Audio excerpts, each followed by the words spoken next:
ాలని అనుకుంటున్నా. కాంగ్రెస్ పార్టీ అంటేనే కుంభకోణాల party, Congress party అంటేనే కమిషన్ల పార్టీ, కాంగ్రెస్ పార్టీ అంటేనే అక్రమ కేసులు పెట్టే పార్టీ, కాంగ్రెస్ పార్టీ అంటేనే ప్రశ్నించే వాళ్ళందరినీ జైలుకు పంపించే పార్టీ. ఇది కాంగ్రెస్ పార్టీ నైజం. ఇలా తెలంగాణ ప్రభుత్వం రేవంత్ రెడ్డి హయాంలో గురుకుల పాఠశాలల్లో ఇప్పటివే 103 మంది పిల్లలు చనిపోయారు. ఈ గురుకుల పాఠశాలల్లో ఎన్నో విషాహార సంఘటనలు జరుగుతూనే ఉన్నాయి. అది కరెక్ట్ చేయడం చేతగాక ఇంకొక కొత్త కుట్ర గురుకుల పాఠశాలను మాత్రమే కాదు, మొత్తం ప్రభుత్వ పాఠశాలలు, అంగన్వాడీలు, కేజీబీవీలు అన్ని పాఠశాలలను నిర్వీర్యం చేసి ఆ పాఠశాలల్లో ఉండే సంపద అంతా కూడా కేవలం వాళ్ళ పార్టీ బడా నాయకులకు దోచిపెట్టడానికే జీవో 17 తీసుకొచ్చిండు. నేను కొన్ని ఉదాహరణలు మీకు చెప్తాను. అందులో ప్రధానమైన ఉదాహరణ కోడిగుడ్ల కుంభకోణం. దాదాపుగా 600 కోట్ల కుంభకోణం ఇది. ఒకటి కాదు, రెండు కాదు, 600 కోట్లు జీవో నెంబర్ 17 ద్వారా. ఇక వివరాల్లోకి పోతే కేసీఆర్ గారి హయాంలో ప్రతి స్కూలు, మండలానికి ఒక 6 నుంచి 10 స్కూల్స్ ఉంటాయి. ప్రతి స్కూలుకు కూడా కాంట్రాక్ట్లు ఉండేవాళ్ళు. అంటే స్కూలుకు బియ్యము, పప్పులు సివిల్ సప్లైస్ డిపార్ట్మెంట్ రేషన్ షాపుల ద్వారా, గోడౌన్ల ద్వారా సప్లై చేస్తే, నూనె కానీ, పాలు కానీ, కూరగాయలు కానీ, చికెన్ కానీ, మటన్ కానీ, మరి ముఖ్యంగా కోడిగుడ్లు కానీ, అదేవిధంగా మిగతా చక్కెర కానీ, పసుపు కానీ, కారం కానీ, ఇవన్నీ కూడా రకరకాల చిరు కాంట్రాక్టులు సప్లై చేసేవాళ్ళు. అంటే ఒక స్కూలుకు ఆధారంగా కనీసం అంటే 10 మంది చిరు కాంట్రాక్టర్లు బతికేవాళ్ళు. రెక్కాడితే డొక్కాడ నుంచి కుటుంబాల నుంచి వచ్చిన వాళ్ళు, అదేవిధంగా పేదరికంతో మగ్గుతున్న వాళ్ళు, ఉద్యోగాలు రాక నిరుద్యోగులుగా బతికిన వాళ్ళు, వాళ్ళందరూ కూడా ఈ స్కూళ్ళల్లో చిన్న చిన్న చిరు వ్యాపారాలు చేసి వాళ్ళు కనీసం అంటే సంవత్సరానికి 1,00,000 రూపాయలు సంపాదించుకునేవాళ్ళు. కానీ ఈరోజు రేవంత్ రెడ్డి పాలనలో ఆ పరిస్థితి లేదు. వీళ్ళందరూ కూడా రోడ్ల మీద పడ్డారు. తెలంగాణలో 20,000 మంది కాంట్రాక్టర్ల పొట్టగొట్టిండు రేవంత్ రెడ్డి. వాళ్ళంతా చిరు వ్యాపారులు. వాళ్ళు బడబడ మెగా కృష్ణారెడ్డి, సీఎం రమేష్, పొగ్గులేటి శ్రీనివాసరెడ్డి లాంటి కాంట్రాక్టర్లు కారు. చాలా చిన్నవాళ్ళు. వీళ్ళందరూ కూడా ఇప్పుడు తెలంగాణ భవన్, ఇలా పేద ప్రజలందరికీ కూడా తెలంగాణ భవన్ ఒక జనతా గ్యారేజీగా మారిన ఈ పరిస్థితుల లోపల బాధలున్న ప్రతి ఒక్కరు కూడా తెలంగాణ భవన్కి వస్తున్నారు. ఇలా వీళ్ళ పొట్టగొట్టిండ్రు, వీళ్ళ రోడ్డు మీద పడ్డారు కాబట్టి వీళ్ళ తెలంగాణ భవన్కి వచ్చిండ్రు. ఇక మిత్రులారా, కేసీఆర్ గారి పాలనలో ఏం జరిగేది చెప్తా, రేవంత్ రెడ్డి పాలనలో ఏం జరుగుతున్నది ఇప్పుడు తెలంగాణ ప్రజలందరికీ కూడా ఉదాహరణలతో నేను వివరిస్తాను. కేసీఆర్ గారు ముఖ్యమంత్రిగా ఉన్నప్పుడు టెండర్లు వేయాలంటే చిరు వ్యాపారులు వాళ్ళు టెండర్ ఫాము కేవలం 500 రూపాయలు కట్టి కలెక్టర్ దగ్గర, ఆ టెండర్ కలెక్టర్ దగ్గరనో, ప్రిన్సిపాల్ దగ్గరనో, ఆర్సీఓ దగ్గరనో కట్టి టెండర్ ఫామ్ తీసుకునేటోళ్ళు. కానీ ఇలా అది పెద్దగా ఇవాళ రేవంత్ రెడ్డి పాలనలో ఒక టెండర్ ఫామ్ ధర 25,000 రూపాయలు ఉంది. ఎక్కడ 500 రూపాయలు, ఎక్కడ 25,000 రూపాయలు? రేవంత్ రెడ్డి, నీకు పేదోళ్ళు వేస్తే ముఖ్యమంత్రి అయినవా, లేకపోతే మెగా కృష్ణారెడ్డి, లేకపోతే ఆ మాజీ ఎంపీ రంజిత్ రెడ్డి, ఆ కోడిగుడ్ల వ్యాపారి ఉన్నాడుగా మాజీ ఎంపీ రంజిత్ రెడ్డి, లేకపోతే జానారెడ్డి చుట్టాలు ఓట్లు వేస్తే ముఖ్యమంత్రి అయినవా? ఆలోచించుకో ఒకసారి. టెండర్ ఫాము ఒక్కొక్కటి 500 రూపాయలు కేసీఆర్ గారు ఇస్తే పేదోళ్ళ కోసం రేవంత్ రెడ్డి ప్రభుత్వం 25,000 రూపాయలు పెట్టింది. ఎవరికి అర్థం కాదనుకుంటున్నావా ఈ కుట్ర? వీళ్ళందరూ రోడ్ల మీద పడాలి, వాళ్ళు మాత్రమే కాంట్రాక్టులు రావాలని పని చేసినవాడు. రెండవది, క్యాటరింగ్కు అప్పుడు జనరల్ క్యాటరింగ్కు 1,00,000 రూపాయలు ఉంటే, జనరల్ క్యాటరింగ్కు ఒకప్పుడు టర్నోవర్ సర్టిఫికేట్ లేదు. వీళ్ళందరికీ ఎక్కడి నుంచి టర్నోవర్ వస్తుంది? వీళ్ళు ట్యాక్స్ కట్టే బ్రాకెట్లో ఉండరు. అందుకొరకు వీళ్ళకు టర్నోవర్ అనే నిబంధన విధించలేదు. కానీ ఇలా రేవంత్ రెడ్డి టర్నోవర్ అనే నిబంధన పెట్టి ఒక్కొక్కరు ఇప్పుడు 50 లక్షల ఈఎండి కట్టాలంటున్నారు ప్రతి స్కూల్కి కూడా. 50 లక్షల ఈఎండి ఎక్కడి నుంచి తీసుకొస్తారు? 10 తరాలు కష్టపడ్డా వీళ్ళ దగ్గరికి 50 లక్షల ఈఎండి రాదు. ఆ 50 లక్షల ఈఎండి కడితేనే టెండర్కు రమ్మంటున్నారు. ఇక అదేవిధంగా మరి కిరాణం చేసే వాళ్ళైతే ఇలా రేవంత్ రెడ్డి ఏమంటున్నాడు, డిస్టిక్కు 9 కోట్ల టర్నోవర్ చూపించమంటున్నాడు. 9 కోట్ల టర్నోవర్. ఆనాడు కేసీఆర్ గారు కేవలం కిరాణంకి 100 లక్షల రూపాయలు మాత్రమే పెట్టిండు. కానీ ఇక్కడ 9 కోట్ల టర్నోవర్ చూపించమంటున్నాడు రేవంత్ రెడ్డి. మీరు చూడండి ఎంత అన్యాయమో, ఎంత పేద ప్రజలంటే ఎంత కసి, ఎంత వివక్ష ఉన్నదో ఇప్పుడు అర్థమవుతూ ఉన్నది. అదేవిధంగా కేసీఆర్ గారి పాలనలో ఒక్క కాంట్రాక్టర్ 3 స్కూళ్ళ దాకా చేసుకోవచ్చు. అంటే ఒక స్కూలు చేతనైతే ఒక స్కూలు, కూరగాయలు మాత్రమే చేతనైతే కూరగాయలు, లేకపోతే చికెన్ చేతనైతే చికెను, మటన్ చేతనైతే మటను, లేకపోతే కోడిగుడ్లు అంటే కోడిగుడ్లు. కానీ ఇప్పుడు ఆ పరిస్థితి లేదు. ఇప్పుడు మండలాన్ని ఒక యూనిట్ చేసిండ్రు. ఆ మండలంలో ఒక్కడే కాంట్రాక్టర్ ఉండాలంట. ఎట్లా వీలవుతుందండి? వీళ్ళందరూ ఏం కావాలి? ఇక్కడ ఉన్న వాళ్ళందరూ కూడా రెక్కాడితే డొక్కాడిని కుటుంబాల నుంచి వచ్చిన వాళ్ళు. ఇంకా ఇలాంటి వాళ్ళు కనీసం అంటే 20,000 మంది తెలంగాణలో ఉన్నారు. 14వ తారీఖు లాస్ట్ డేట్ అని పెట్టింది. ఎక్కడి నుంచి పోతారు? ఏడుకెళ్ళి తీసుకొస్తారు వీళ్ళు టర్నోవర్.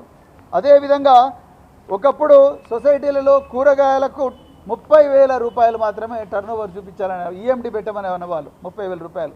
ఇవాళ రేవంత్ రెడ్డి 4 లక్షల నుండి 10 లక్షల రూపాయల టర్నోవర్ కూరగాయలు అమ్ముకునే వ్యాపారాలు చేయమని అంటున్నారు. జీవో 17 ప్రకారం చెప్తా ఉన్నాడు.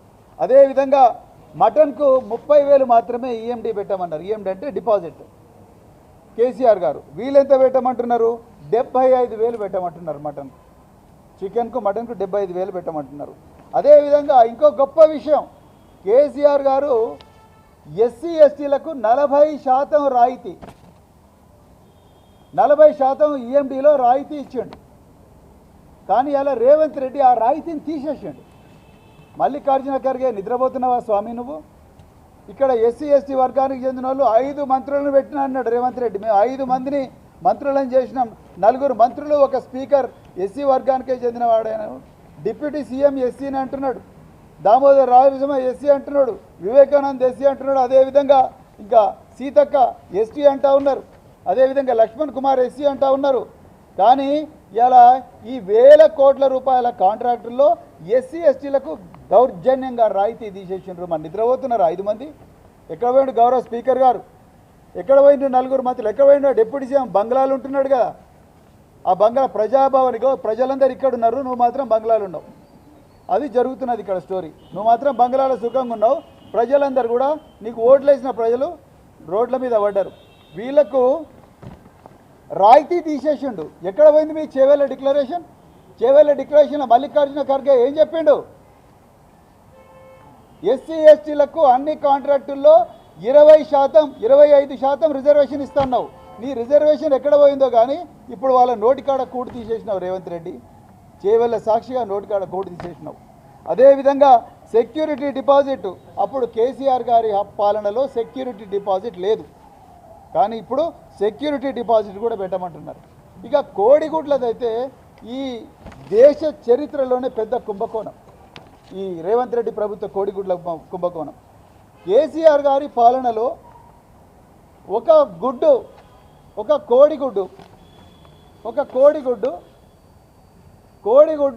ఒక్కొక్కటి 50 గ్రాముల నుంచి 60 గ్రాములు ఉండాలని చెప్పి నిబంధన విధించేవారు.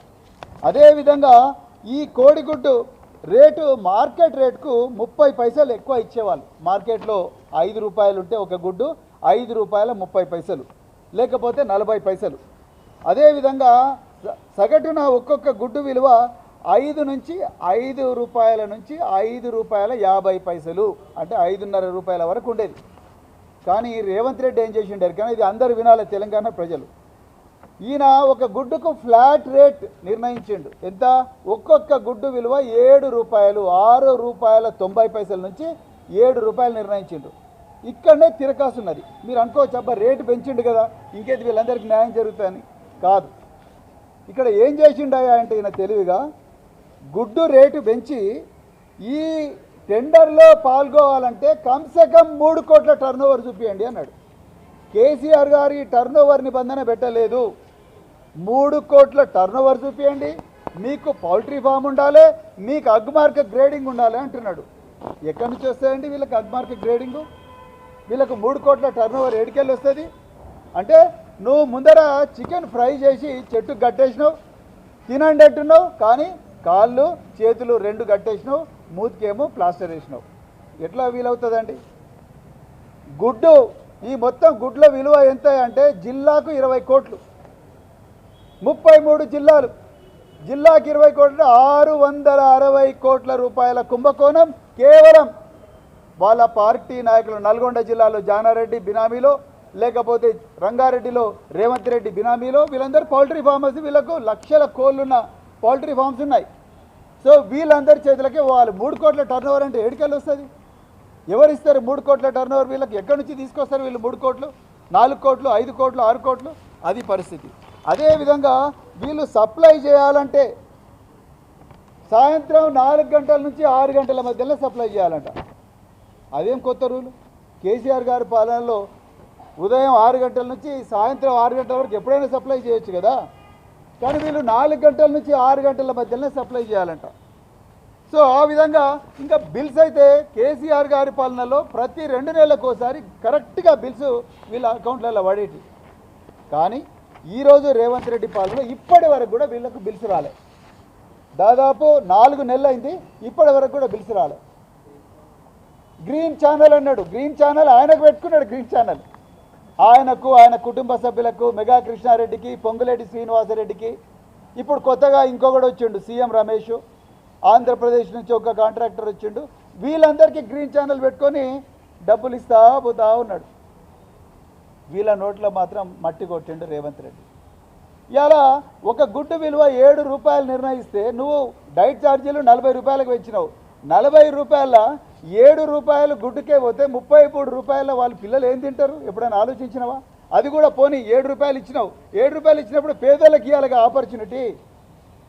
పేదోళ్ళకి ఇవ్వకుండా జీవో 17 తీసుకొచ్చి మొత్తం కూడా బడా వ్యాపారస్తులు వచ్చేటట్టుగానే ఇలా ప్లాన్ చేసిండు రేవంత్ రెడ్డి.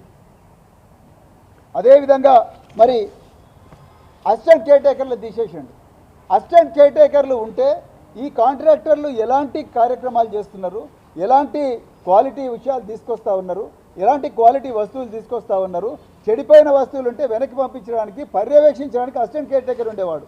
ఆ అసిస్టెంట్ కేర్టేకర్లో 300 మంది అసిస్టెంట్ కేర్టేకర్లు సోషల్ వెల్ఫేర్లో తీసేసింది. ఇలా ఈ జీవో 17 ఒక్క రోజన్నా మీ అందరితో మాట్లాడిండనయ్యా? మీ జీవో తీసుకొచ్చినప్పుడు ఒక్క రోజు కూడా మాట్లాడలేదు. మీతో మాట్లాడిండ్రా రేవంత్ రెడ్డి? పోనీ సెక్రటరీలు ఎవరైనా మాట్లాడిండ్రా? మినిస్టర్లు ఎవరైనా మాట్లాడిండ్రా? ఎవ్వరూ మాట్లాడలేదు. కాంట్రాక్టర్లు 20,000 మంది కాంట్రాక్టర్లు, వాళ్ళతో మాట్లాడలేదు. అదేవిధంగా విద్యార్థులతో మాట్లాడలేదు, విద్యార్థుల తల్లిదండ్రులతో మాట్లాడలేదు. రాత్రికి రాత్రి బడా బడా కాంట్రాక్టర్లు, పౌల్ట్రీ ఫార్మర్స్, పెద్ద పెద్ద వ్యాపారస్తులు ఎవరైతే ఉంటారో వాళ్ళందరినీ హోటళ్ళకు పిలిపించి అక్కడ టెండర్ స్పెసిఫికేషన్స్ తయారు చేసుకున్నారు. పేదోళ్ళు రాకుండా చూసిండ్రు. ఇంకొక ఘోరమైన విషయం, నేను బ్యూరోక్రసీలో పనిచేసిన ఒక ఆఫీసర్గా సిగ్గుతో తల వంచుకోవాల్సిన పరిస్థితి ఏంటంటే, కొన్ని జిల్లాల్లో కలెక్టర్లు నాకెంత కమిషన్ ఇస్తావని చెప్పి పెద్ద పెద్ద వ్యాపారస్తులను అడుగుతూ ఉన్నారు, పేదోళ్ళను కూడా అడుగుతూ ఉన్నారు. కలెక్టర్లు, అడిషనల్ కలెక్టర్లు మాకు నీకు ఇంత కాంట్రాక్ట్ వస్తుంది కదా, నీకు 5 కోట్ల కాంట్రాక్ట్ వస్తుంది కదా, ఇవాళ మాకెంత కమిషన్ ఇస్తావని అడుగుతున్నారని చాలామంది కాంట్రాక్టర్లు మాతో చెప్తా ఉన్నారు. నేను ముఖ్యమంత్రి గారిని అడుగుతున్నా, ముఖ్యమంత్రి గారు మీరు ఇదేనా నేర్పిస్తున్నది మీ జిల్లా పాలనా అధికారులకు, మీ జిల్లా అడిషనల్ కలెక్టర్లకు ఇదేనా నేర్పిస్తున్నది? కేసీఆర్ గారి హయాంలో ఒక్కొక్కరు గజగజ వణుక్కుంటూ పనిచేసిండ్రు కదా, ఇదేనా మీరు నేర్పిస్తున్నది? ఇంత ఘోరమైన కరప్షన్ ఉంటే ఎట్లా? అదనపు కలెక్టర్లు, జాయింట్ కలెక్టర్లు ఒక్కొక్కరు మాకు ఇంత కాంట్రాక్ట్ వచ్చిందిగా తీసుకో, ఇలా పేదలను ఎట్లాగో రాణిస్తలేరు. అతి కష్టం మీద ఎవరైనా టెండర్కు క్వాలిఫై అయితే ఆ క్వాలిఫై అయిన వాళ్ళని కూడా నువ్వు నిజంగా క్వాలిఫై అయినావు, నీకు వస్తుంది టెండర్ అని చెప్పడానికి లేదు. లాటరీ తీస్తారంట, వైన్ షాప్ టెండర్లు తీసినట్టు లాటరీ తీస్తారంట. ఎక్కడ పోతారండి వీళ్ళు? ఏ విధంగా 4 కోట్ల 5 కోట్ల టర్నోవర్ తీసుకొస్తారు? సో ఈ విధమైన ఘోరమైన నేరాలు ఈరోజు జరుగుతూ ఉన్నాయి ఈ సోషల్ వెల్ఫేర్లో. ఇంకొక ముఖ్యమైన విషయం, ఈ కోడిగుడ్డు కేసీఆర్ గారి పాలనలో 50 గ్రాముల నుంచి 60 గ్రాములు ఉంటే రేవంత్ రెడ్డి తెలివిగా ఈ బడా వ్యాపారస్తులకు, వాళ్ళ పార్టీ వాళ్ళకు లాభం జరగాలని ఒక్కొక్క గుడ్డు బరువు 42 గ్రాముల నుంచి 50 గ్రాములకు తగ్గించండి. 42 నుంచి 50 గ్రాముల వరకు ఉండాలి. కేసీఆర్ గారేమో 60 గ్రాములు అని చెప్పి ఉంటే 50 గ్రాములకే తగ్గించండి. 50 గ్రాములకు తగ్గించి రేటు పెంచి టర్నోవర్ పెంచి వీళ్ళందరూ రాకుండా చూసిండు. అంటే వీళ్ళ గేట్లు వేసేసిండు, బ్యారియర్లు పెట్టేసిండు. వీళ్ళెవ్వరు కూడా కాంట్రాక్ట్లో పాల్గొనే పరిస్థితి లేదు. మేము మళ్ళీ ఒక్కటే డిమాండ్ చేస్తున్నాం బీఆర్ఎస్ పార్టీ నుంచి, కేసీఆర్ గారు ఆ 10 సంవత్సరాలలో పేదోళ్ళందరూ కూడా సంపన్నులు కావాలని కలగన్నాడు. తన చేతినంత కాడికి చేసిండు.